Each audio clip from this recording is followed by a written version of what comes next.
First of all, Doc Tony, saan niyo po nakuha itong dokumento ng PhilHealth expenses?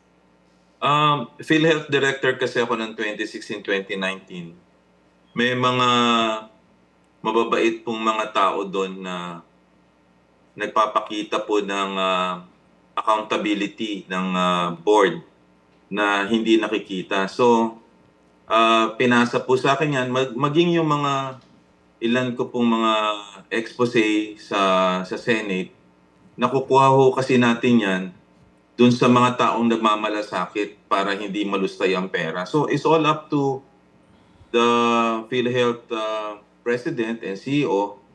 At according to my source, inapprovean din niya ng PhilHealth Chairman of the Board.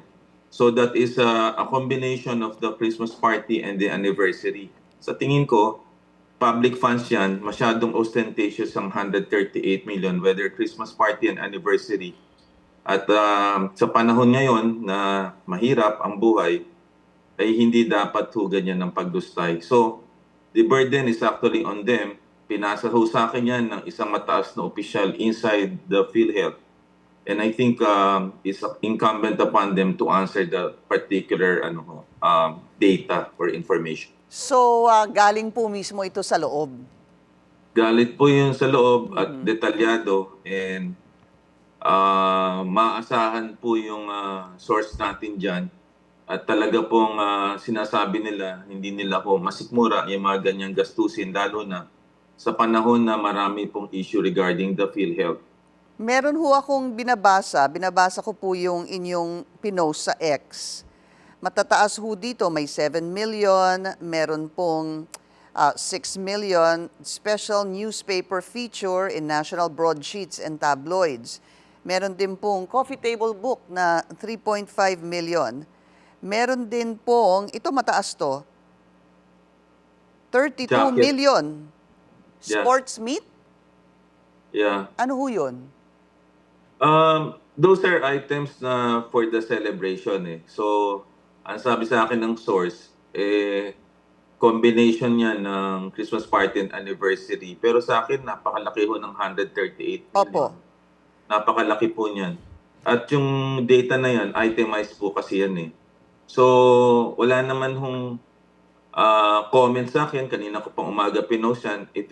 Kung talagang tunay, edi dapat tinawagan kang attention. I think it's valid eh, kung makikita natin. Yeah. Kaya nga, So, inisa-isa ko nga, Doc Tony, yung merong number 15 sports meet at 32 million.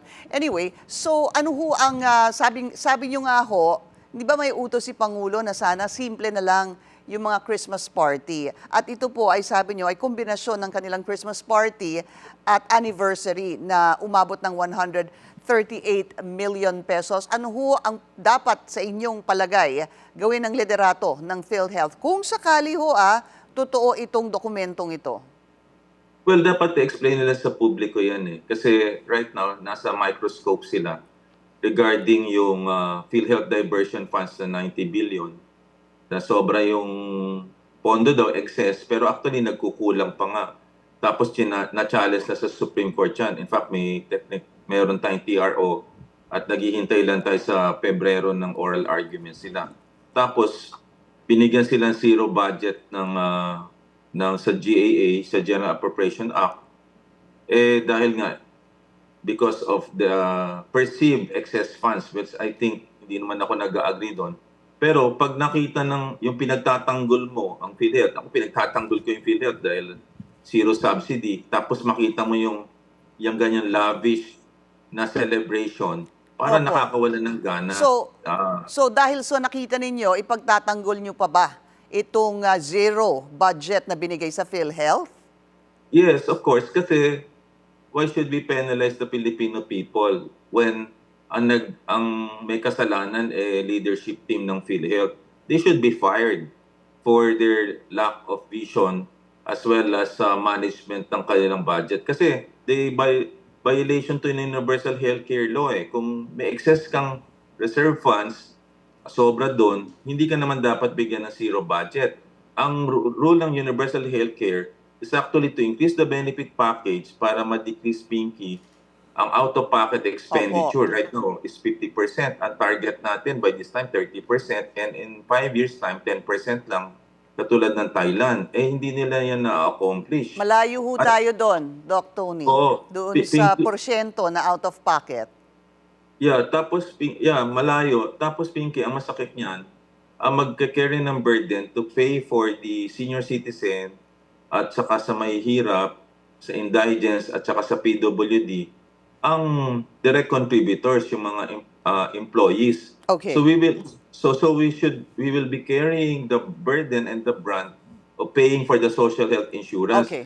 So mali yung ginawa po ng government by not giving kasi magkukulang ho lalo ang pondo. Mabilis lang po, ang sabi ni Senate President Chis Escudero, ay simple lang ang kanyang paliwanag dito.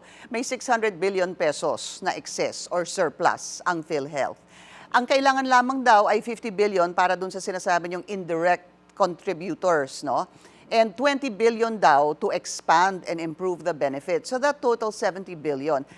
Yun lang daw po ang kailangan at lampas-lampas daw yung 600 billion pesos na surplus. Your reaction to that, Doc Tony? Well, I respect Senator Chis kasi naka-attend siya sa isang hearing. Pero ang gastos kasi for the expansion of the top killer diseases of the country, heart attack, stroke, cancer, stroke, tsaka dialysis, ay 800 billion. So kulang ho pa yan para dun sa top killer diseases sa country. At kasi binanggit lang ni Senator Chis Escudero is the operating expenses for the indirect contributors. But how about expanding the benefits na hindi pa natin na-achieve? So dapat to, kinuwenta ho nila ho yung expanded benefit package, not only the premium for the indirect contributors na Okay. hindi ho niya nakita yung anggulong yun. Opo. Maraming salamat po sa inyong oras, Health Advocate Tony Liachon. At sinusubukan pa rin namin puna ng pahayag ang PhilHealth. Bukas po ang aming linya para po sa kanila.